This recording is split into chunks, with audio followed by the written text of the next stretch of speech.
13 jours de canicule à Lyon, c'est un record historique. Demain, il fera encore plus chaud. C'est sûrement la journée la plus chaude d'ailleurs de cet été dans le Rhône. Alors pour contrer ces fortes chaleurs, la métropole et la ville de Lyon a décidé d'ouvrir les portes de 4 musées gratuitement jusqu'à ce que les températures baissent. Vous pouvez depuis aujourd'hui vous cultiver au frais au musée Gadagne dans le Vieux-Lyon, à celui des Confluences, mais aussi au musée Lugdunum et celui des Beaux-Arts. Jordan Musica. Entre 20 à 22 degrés en moyenne, voire 18 dans certaines pièces, comme ici, dans la Galerie des Peintures Flamandes. Une fraîcheur obligatoire afin de préserver les œuvres du musée et qui a aussi convaincu ces touristes étrangers à venir. Vous ressentez la température ici? On est venu au musée parce qu'il faisait trop chaud dehors pour moi. Il fait très chaud dehors, oui, mais ici c'est très agréable avec la climatisation. On peut s'occuper la journée et ce soir, s'il fait meilleur, on ira manger la superbe cuisine lyonnaise.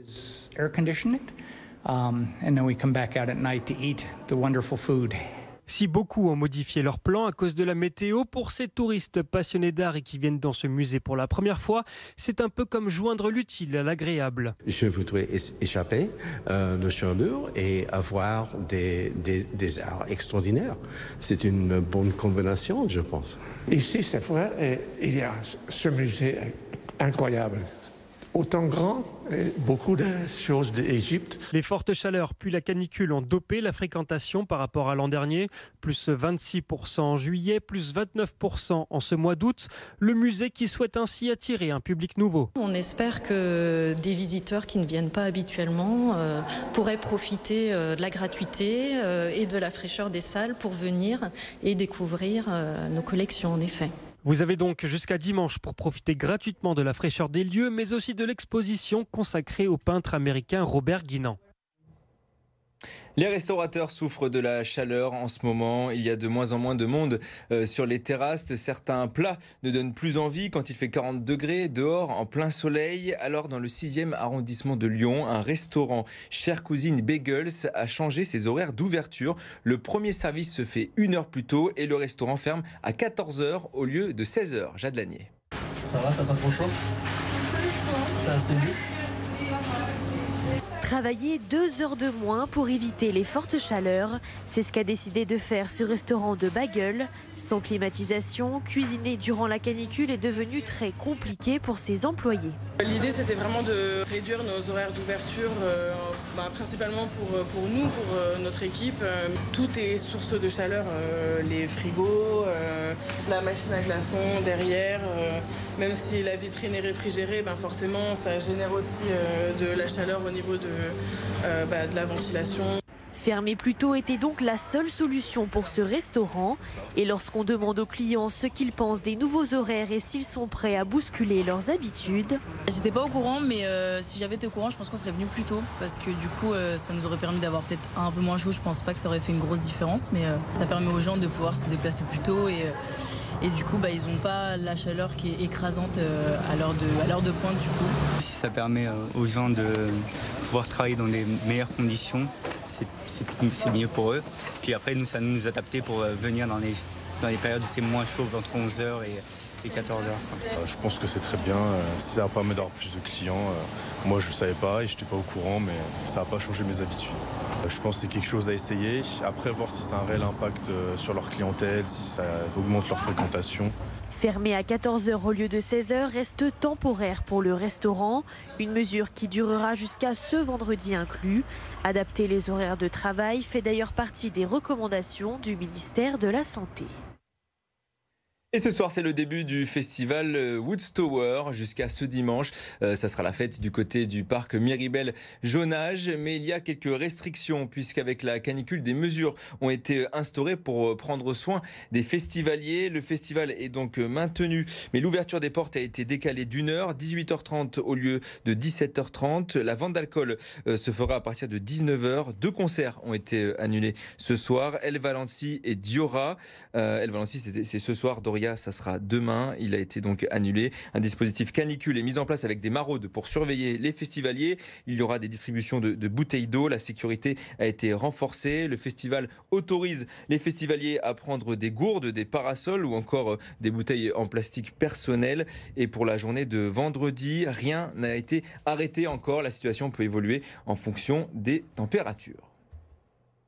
C'est peut-être l'été le plus frais des 10 prochaines années. Il va falloir s'habituer à ces fortes chaleurs à Lyon à cause du réchauffement climatique. En attendant, cet été est historique en termes de chaleur. Déjà parce que c'est la première fois que le département du Rhône a été placé en vigilance rouge canicule. C'est le plus haut niveau d'alerte. Les Lyonnaises et les Lyonnais le comparent presque à 2003. Jordan, on n'en est pas loin.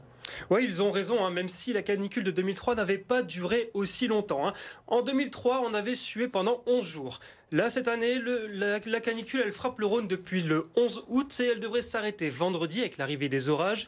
Et donc au total, environ 13 jours. Autre point important, c'est la température. Il n'avait jamais fait aussi chaud à Lyon à cette période de l'année après un 15 août. En 2003, c'était sur les 2 premières semaines du mois, entre le 2 et le 13. Là, on est plutôt sur fin août, sur les 2 dernières semaines, du 11 au 24. Et par exemple, le record selon Météo France, après le 15 août, c'était 37,9 degrés en 2011 dans le Rhône. Donc là, actuellement, le record, il est largement battu. En tout cas, le record de température à Lyon, lui, n'a pas été battu. Oui, tu as raison. Ce triste record, il est de 40,5 degrés. Il avait été enregistré le 13 août à la station Météo France à Bron. Pour le moment, on s'y approche, mais il n'est pas encore égalé, voire dépassé. En revanche, demain, jeudi, selon les prévisions, ce record de 2003 devrait être battu avec des températures évaluées à 41 degrés à Lyon. Et surtout, là où 2003 a tellement marqué les esprits, c'est sur ce bilan global, environ 15 000 morts en France, près de 600 dans le Rhône, un véritable traumatisme. Et là-dessus, la canicule de cette année devrait heureusement ne pas dépasser ces chiffres. Merci Jordan pour toutes ces explications. Pensez à bien vous hydrater et à prendre régulièrement des nouvelles de vos proches. Avec ces fortes chaleurs, la qualité de l'air est mauvaise en ce moment à Lyon. Selon Atmo Auvergne-Rhône-Alpes, la préfète du Rhône a activé l'alerte niveau recommandation information, l'alerte de niveau 1. Il est désormais interdit de brûler ses déchets verts et les véhicules de critères 5 et non classés sont interdits au sein de la zone à faible émission de la métropole de Lyon. La préfecture encourage tout le monde à utiliser au maximum les transports au commun, d'utiliser moins fréquemment la climatisation et d'encourager le télétravail. Allez, direction l'Égypte. Dès cet hiver, à Lyon, une nouvelle ligne aérienne a été ouverte entre la capitale des Gaules et le Caire. Il faudra dépenser 99 € pour l'aller simple entre les deux villes. C'est la compagnie Transavia qui s'occupera de gérer cette nouvelle destination qui cartonne au départ de Paris. C'est pour ça d'ailleurs que la compagnie low cost a ouvert cette nouvelle ligne ici. Ils ont eu la chance de découvrir certains équipements militaires de légionnaires romains. Chaque été, les fouilles archéologiques sont de retour sur la colline de Fourvière au clos de la Visitation. Il y a un mois, des étudiants se sont retrouvés sur un chantier de 650 mètres carrés. Un rêve éveillé pour beaucoup d'entre eux. Raphaël Blandamour.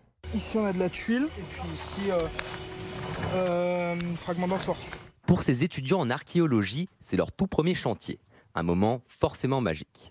Moi, c'est un peu mon rêve de petite fille, du coup, je trouve ça génial. C'est un rêve, j'ai des étoiles plein les yeux, mais c'est fantastique. On se rend compte vraiment que là, on est face à cet objet qui a 200 ans, 2000 ans, tout dépend de la période, et c'est un plaisir un peu indescriptible, je trouve.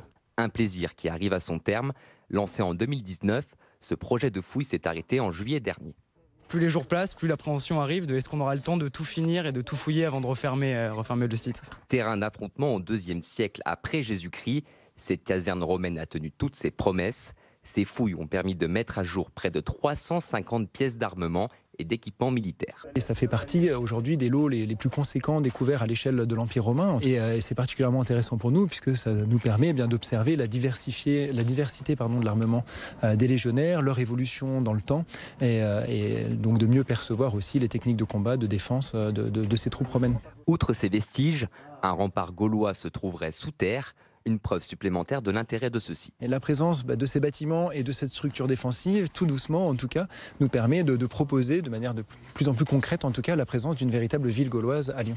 Objectif désormais pour les archéologues, répertorier et analyser ces pièces du passé avant peut-être une reprise des fouilles en 2025.